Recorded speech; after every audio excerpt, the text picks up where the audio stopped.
Yeah.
Oh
हीच भावी माझी आस जन्मोजन्मी तुझा दास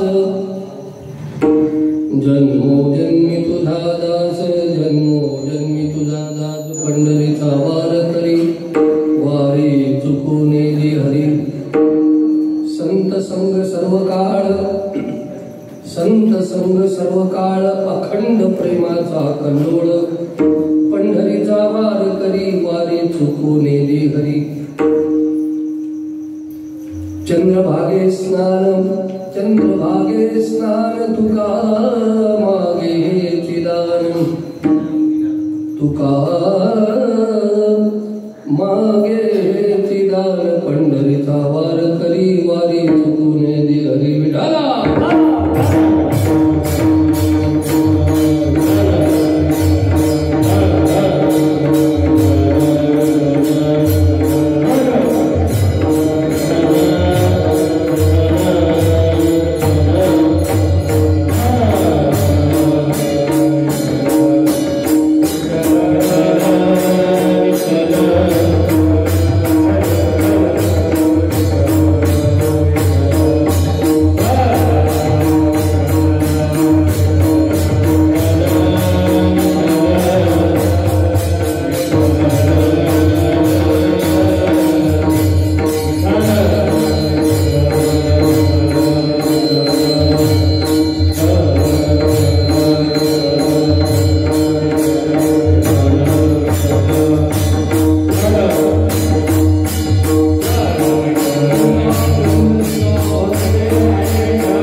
गुरुर्देव महेश्वरा गुरु साक्षात परब्रह्म तस्मै श्री गुरुवे नमः.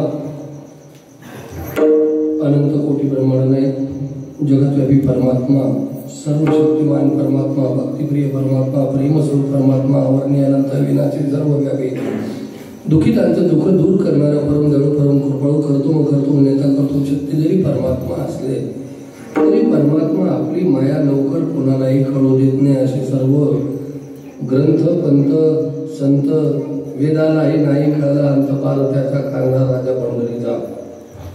त्यांनी आपली माया आपल्या आई वडिलांना सुद्धा कळू दिली नाही माय बापू, त्यामुळं ते लवकर कळू देत नाही. असा तो परमात्मा अवर्णीय अशा त्या परम पांडुरंगाला माता रुक्मिणीला नमस्कार. त्याचप्रमाणे माऊली ज्ञानेश्वर महाराज, कारण की ज्ञानदेवी रचना पाया. दुसरं म्हणजे त्यांचं महत्व काय सांगावं माझ्यासारख्या सामान्य बालकांना. महाविष्णूचा अवतार सखा माझा ज्ञानेश्वर तिने निगमवली प्रगट केली असा त्यांचा अधिकार. त्याचप्रमाणे ज्ञानांचा अभंग आजच्या कीर्तन सेवेसाठी घेतलेला आहे. आजचा दिवस 7वा नाही का, म्हणजे आपला मागणी पण अभंग घेतल्या जाते आणि याचा शेवट कृष्ण जन्म. म्हणून या अभंगाच्या संदर्भात आपण थोडंसं बोलून घेऊ आणि नंतर आपलं कृष्णचरित्र सांगून. कृष्णचरित्र म्हणजे अगोदरच आणि कृष्ण जन्म झाल्या उद्या सांगायच्या कीर्तनात पुढचं चरित्र, अशी आपल्या या ठिकाणी अभाजी महाराजांच्या या दरबारामध्ये परंपरा आहे. आणि ते कृष्ण भक्त होते अतिशय. आबाजी महाराज सुद्धा. म्हणून ही परंपरा त्यांनी निर्माण केली. कृष्ण जन्माची अतिशय चांगली आहे. मी तर कदाचित असं सांगत असतो कधी कधी कीर्तनातून भागवतातून, कधी भागवत नाही माझं 20 वर्षापासून कीर्तन सुरू आहे. पण कीर्तनात मी सांगत असतो कृष्ण जन्म माग आला. आता श्रावण महिन्यात असते, आता कसा काय कृष्ण जन्म हृदय करता येतो. कृष्ण जन्म म्हणजे त्या तिथीवर केला एवढंच नाही. तुम्हाला ज्या दिवशी आपल्या मनामध्ये मन स्थिर होऊन भक्तीच्या माध्यमातून कीर्तनात भागवतात श्रवण करत असताना, चिंतन करत असताना, मोठमोठे योगी लोक ध्यान लावून बसलेले आहेत, कुठं जंगलात गेलेले, अरण्यात आहेत, पर्वतात बसलेले आहेत, अशा अनेक साधना आहेत आणि त्या साधनाद्वारे ते साध्याचा प्रयत्न करतात. साध्य म्हणजे काय? साध्य म्हणजे कृष्णाची प्राप्ती, बाकी काय. साध्य म्हणजे काय? देवाची प्राप्ती. याच्या पलीकडे काय? याच्या पलीकडे परमार्थ संपला म्हणून देवाची प्राप्ती झाली एवढ्यासाठी सगळे. आणि म्हणून त्या दिवशी मात्र त्याचं विशेषत्व राहते. आणि असे संतांनी जी परंपरा करून ठेवली आहे हे तर अवर्णनीय आहे. याच्यासाठी तर देवाला सुद्धा हे संतांची महिमा कळणं कठीण आहे. कारण की त्यांनी संतांच्या घरी काम केलं. चित्ती नाही आस त्याचा पांडुरंग दास, ऐसे भक्ताचे हरी कामे न सांगत. सांगितल्यावर बरेचसे लोक देवाले काम सांगतात. आमचं पोराला नोकरी लावून द्या, आमच्या पोराचं लग्न होऊ द्या, आमच्या मुलीचं लग्न होऊ द्या, त्यांचं जीवन सुखी ठेवा. आम्हाला मात्र हरिपाठाला वेळ नाही भेटत. आम्हाला 10 मिनिटं कीर्तनात जायला वेळ मिळत नाही. गावात असेल तरी वेळ मिळणं कठीण आहे. इतकाही संसार आणि चिकटलेला आहे जन्मापासून तर मृत्यूपर्यंत. याच्यातून सुटका होणं फारच अवघड काम.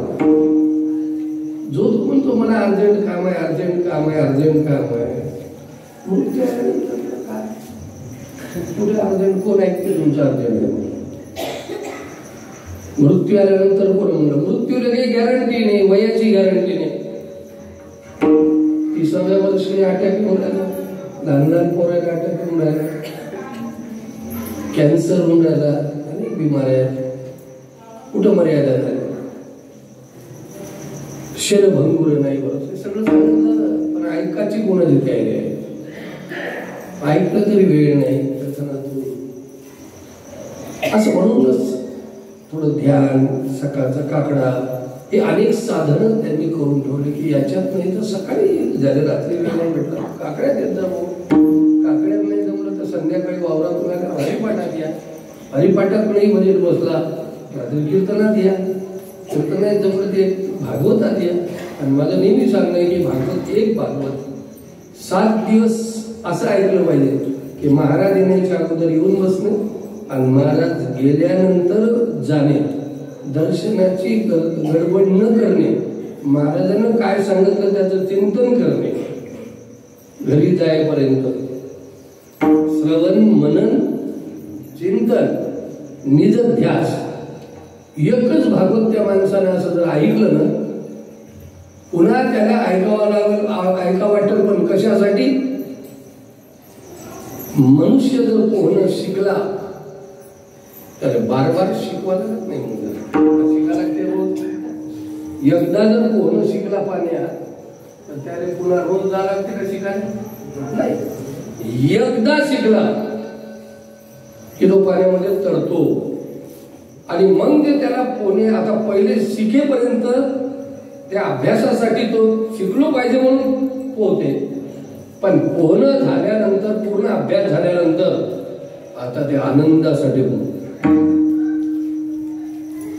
मग खरं जीवन सुरू, आनंद खरा निर्माण होते त्याचा, मग आनंद निर्माण होते. तसं परमार्थामध्ये एकदा त्याची गोडी लागेपर्यंत आपल्याला थोडं अवघड जाते, शिकायला लागते, जा लागते. कीर्तनात कुठं ना कुठं तरी आपला ते त्या ठिकाणी आपल्याला त्याला आपण म्हणतो आत्मप्रचिती म्हणतो आणि आत्मानुभव म्हणतो, आत्मप्रचिती म्हणतो.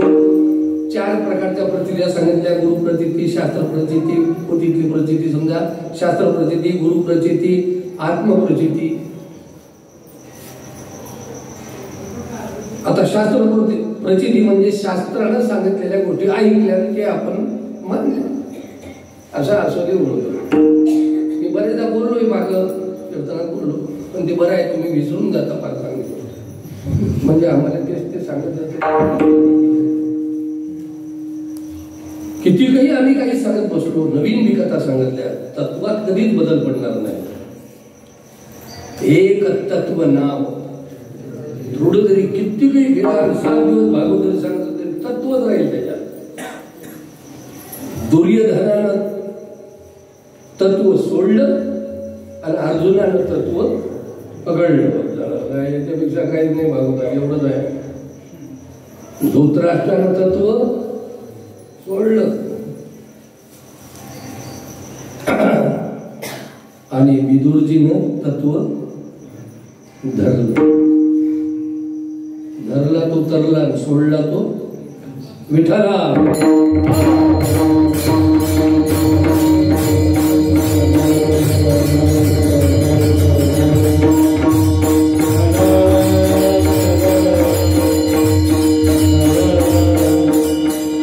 म्हणून ते तत्व एकदा कळलं पाहिजे.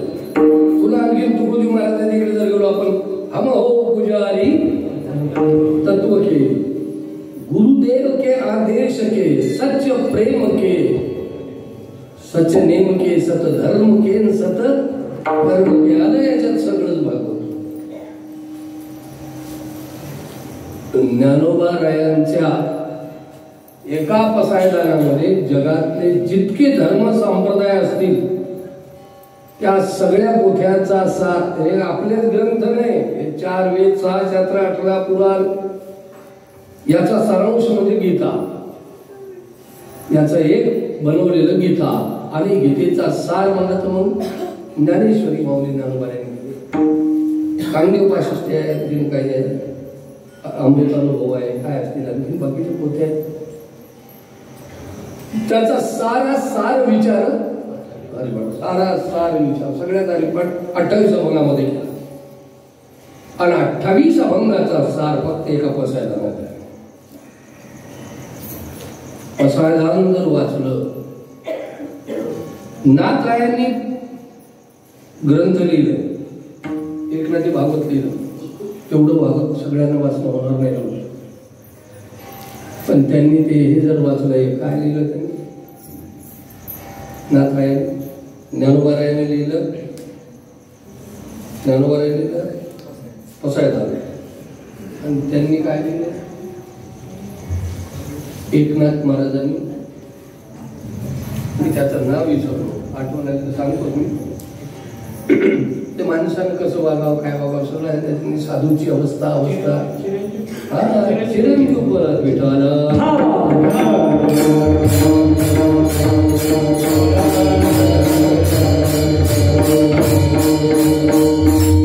तुम्ही एकनाथ महाराजांच्या त्या हरिपाठाच्या मागे चिरंजीव पद येते, ते चिरंजीव पद.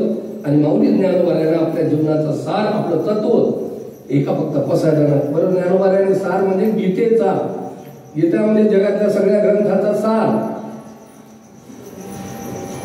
तेवढा हरिपाठ. म्हणून आपण शेवटी ते आता विश्वात मके देवी म्हणजे बाकीचं सगळी पोथी भुलली तर चाललं, कदाचित लक्ष नाही राहिलं होतं. एवढा पसायदान सगळ्या शेवटी एवढं तरी घेऊन जा.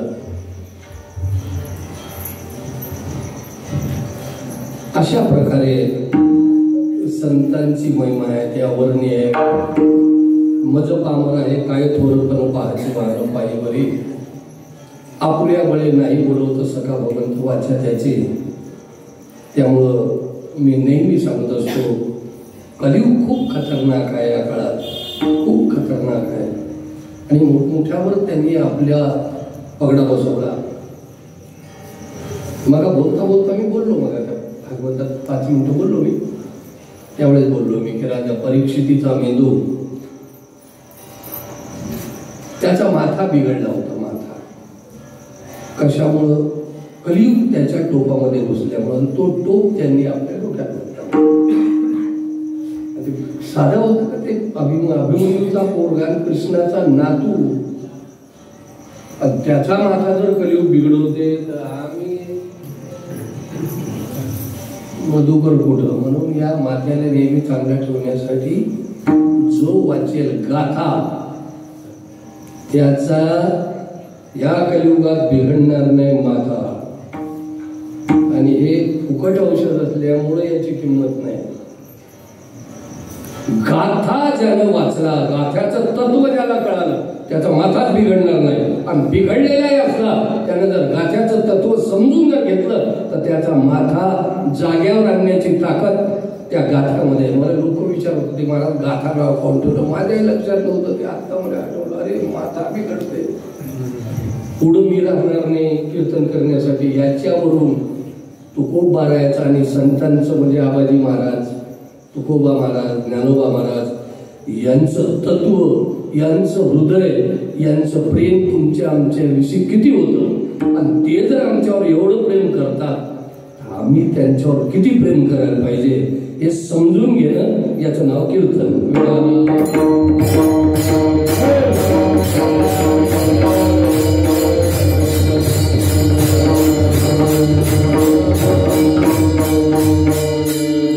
याने कुठे एका व्यक्तीला सांगितलं, एका जातीला सांगितलं, तत्व सगळ्यांच्या कामी आहे. प्राणी मात्राच्या सर्वांसाठी तत्व आहे. भूता परस्परे दडो तत्व. तुकडोजी महाराज ना हम रहे अपने, हमको सभी से गर्ज है, गुरुदेव यह आशीष दे जो सोचने का फल है. आम्ही एकटे जगू शकत नाही, आम्हाला सर्वांचं काम आहे, सर्वांविषयी प्रेम पाहिजे.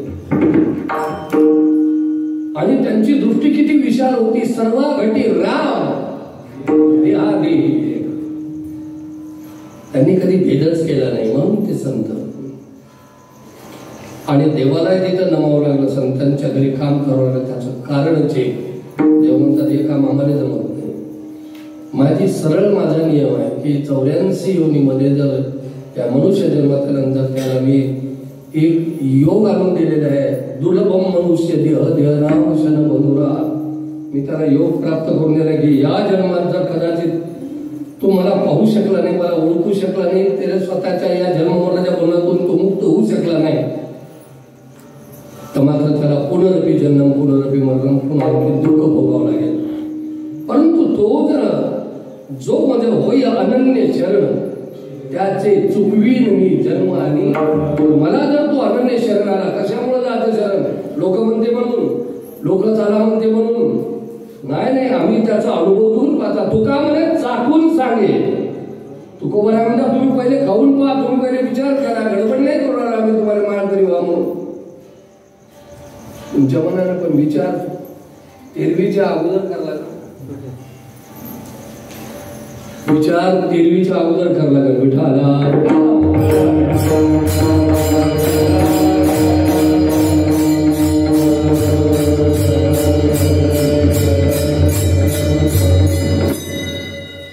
म्हणून जसं उदाहरणार्थ छत्रपती शिवाजी महाराजांना आपलं तत्व ठरवून टाकलं. कीर्तन ऐकलं तुकोबारायचं, पण त्या कीर्तनातून त्यांनी ठरवून टाकलं की माझ्या जीवनाचं तत्व एकच आहे की मी जन्माला आलो, मला सार्थक करायचं आहे. काहीतरी माझं तत्व आहे, माझं ध्येय आहे की माझ्या आई वडिलांच्या शिक्षणावरून. आणि तुकोबारायचं कीर्तन ऐकलं की तुका म्हणे पतिव्रता तिची देवावरी सत्ता एवढा मोठा तिचा आहे. नारी नारी की आग देव नारी रतन की काल जिस नारी से पैदा हुए रामकृष्ण एवढा मोठा अधिकार आहे. आम्ही जे जन्माला आलो किंवा समर्थ रामदास स्वामी जन्माला आले असतील, आबाजी महाराज जन्माला आले असतील, नारी नसते हे रत्न मिळाले नसते.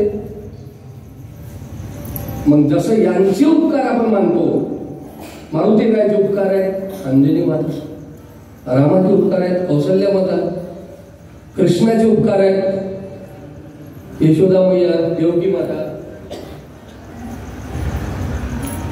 यांचे उपकार आहेत. हे किती महान आहेत. हे तत्व त्यांच्या लक्षात आल्यावर त्यांच्या सांगितलं बस माझा जीव संपेपर्यंत मी यांचं रक्षण करेल. वा, म्हणून त्यांचे पुतळे परदेशात, कोणत्या राजाचे पुतळे बसवले गेले कुठे परदेशात, ते कीर्तनातून निर्माण झालं. त्यांना तत्व कळालं आणि त्यांनी ध्येय ठरवलं. तत्व समजून घेतल्यानंतर ध्येय ठरवणं महत्वाचं आहे. ध्येय म्हणजे तुम्ही जे काही ठरवाल, तुम्हाला काही व्हायचं आहे तेव्हा हाची नेम माझा